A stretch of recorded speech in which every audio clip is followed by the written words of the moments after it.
সুপ্রিয় দর্শক, আসসালামু আলাইকুম। আজকে আপনাদেরকে তৈরি করে দেখাবো 2টা ডিম দিয়ে ভ্যানিলা স্পঞ্জ কেকের রেসিপি। তো কেকের বেস থেকে শুরু করে ডেকোরেশন সহ সব কিছু আপনাদের সাথে শেয়ার করব। কেকটি তৈরি করার জন্য প্রথমে শুকনো উপকরণ নিয়ে নিচ্ছি। এখানে একটা চালনিতে হাফ কাপ পরিমাণ ময়দা আর হাফ কাপ পরিমাণ ময়দা থেকে 1 টেবিল চামচ পরিমাণ ময়দা উঠিয়ে নিয়ে 1 টেবিল চামচ পরিমাণ কর্নফ্লাওয়ার দিয়ে দিলাম, বেকিং পাউডার হাফ চা চামচ আর সামান্য পরিমাণ লবণ। শুকনো উপকরণগুলো ভালো করে চেলে নিচ্ছি।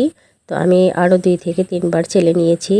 চেলে নেওয়া হয়ে গেলে মিশিয়ে নিয়ে এক সাইডে রেখে দেব। আর এখানে একটা মিক্সিং বলে স্বাভাবিক তাপমাত্রায় 2টা ডিম নিয়ে নিচ্ছি। আর ডিম থেকে কুসুমটাকে আমি আলাদা করে নিচ্ছি। তো ডিমটাকে আলাদা করে নেওয়া হয়ে গেলে ডিমের যে সাদা অংশ আছে সেটা একটা ইলেকট্রিক বিটারে বিট করে নেব। কিছুক্ষণ বিট করে নেওয়ার পরে ডিমের যে সাদা অংশ আছে সেটা দেখবেন ফেনাটে ভাব চলে এসেছে। এই পর্যায়ে চিনি অ্যাড করে দিতে হবে। আমি এখানে হাফ কাপেরও কম চিনি দিয়েছি আর চিনিটা অল্প অল্প করে দিয়ে বিট করে নিচ্ছি চিনিটা গলে যাওয়া পর্যন্ত। তো চিনিটা কিন্তু আমার গলে গিয়েছে। এখন অ্যাড করে দিব যে কুসুম রেখেছিলাম সেই কুসুম, হাফ চা চামচ পরিমাণ ভ্যানিলা এজেন্স আর হাফ টেবিল চামচ পরিমাণ রান্নার তেল। আর তেল দেওয়ার পরে কিন্তু খুব বেশিক্ষণ বিট করা যাবে না, 10 থেকে 15 সেকেন্ড বিট করে নিলেই হবে। তো এখন আমি শুকনো উপকরণগুলো দিয়ে দিচ্ছি। তো শুকনো উপকরণগুলো আমি আবারও চেলে দিচ্ছি। তো আমি 2 বারে এই শুকনো উপকরণগুলো মিশিয়ে নিব। তো অল্প অল্প করে দিয়ে এভাবে আলতো হাতে মিশিয়ে নিতে হবে, খুব বেশি জোরে মেশাতে যাবেন না, তাহলে কিন্তু ডিমের ফর্মটা বসে গেলে কেকটাও কিন্তু ভালো হবে না। তো খুবই আলতো হাতে এই শুকনো উপকরণগুলো মিশিয়ে নিতে হবে। তো আমি আবারও শুকনো উপকরণগুলো দিয়ে দিচ্ছি, দিয়ে ভালো করে মিশিয়ে নিব।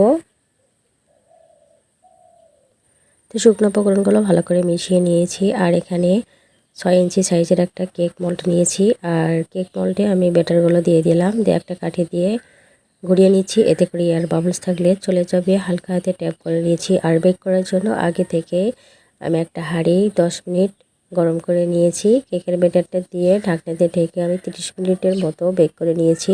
আর 30 মিনিট পরেই দেখতে পাচ্ছেন কেকটা কিন্তু একদম পারফেক্ট হয়েছে। কেকটাকে চুলা থেকে নামিয়ে ঠান্ডা করে নেব। তো চুলাটাকে ঠান্ডা করে নিয়ে আমি আলমন্ড করে নিয়েছি। কেকটাকে এখন 2টা স্লাইসে ভাগ করে নিচ্ছি। আর দেখতে পাচ্ছেন কেকটা কতটা সফট হয়েছে আর কতটা স্পঞ্জি হয়েছে, দেখেই বুঝতে পারছেন।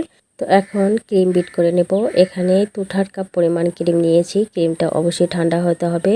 তো ক্রিমটা আমি বিট করে নিচ্ছি। কিছুক্ষণ বিট করে নেওয়ার পরে দেখতে পাচ্ছেন ক্রিমটা কিন্তু একদম রেডি হয়ে গেছে। কেক বোর্ডে আমি কিছুটা পরিমাণ ক্রিম লাগিয়ে নিয়ে কেকের প্রথম লেয়ারটা দিয়ে দিলাম। আর এখানে মিল্ক সিরাপ দিয়ে দিচ্ছি। আপনারা চাইলে সুগার সিরাপও দিতে পারেন। তো মিল্ক সিরাপ দেওয়ার পরে ক্রিম লাগিয়ে নিচ্ছি। তো ক্রিমটা লাগানো হয়ে গেলে দ্বিতীয় লেয়ার আমি দিয়ে দিচ্ছি।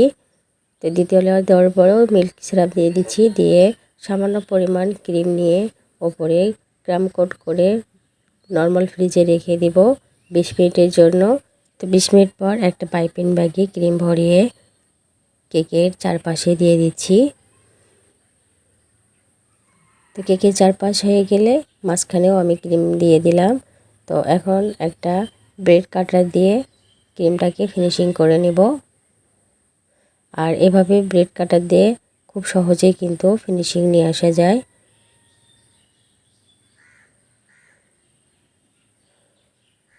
তো কেকটা আমি ফিনিশিংটা দিয়ে নিয়েছি।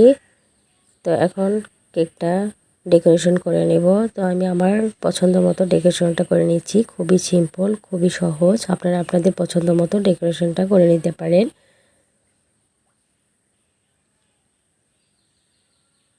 তো কেকের নিচের বর্ডারেও আমি কিছু ডেকোরেশন করে নিচ্ছি। তো আমার কেকটা কিন্তু একদম রেডি। তো আজকের ভিডিওটি ভালো লাগলে লাইক, কমেন্ট, শেয়ার করবেন। আজকের মতো বিদায় নিচ্ছি। আল্লাহ হাফেজ।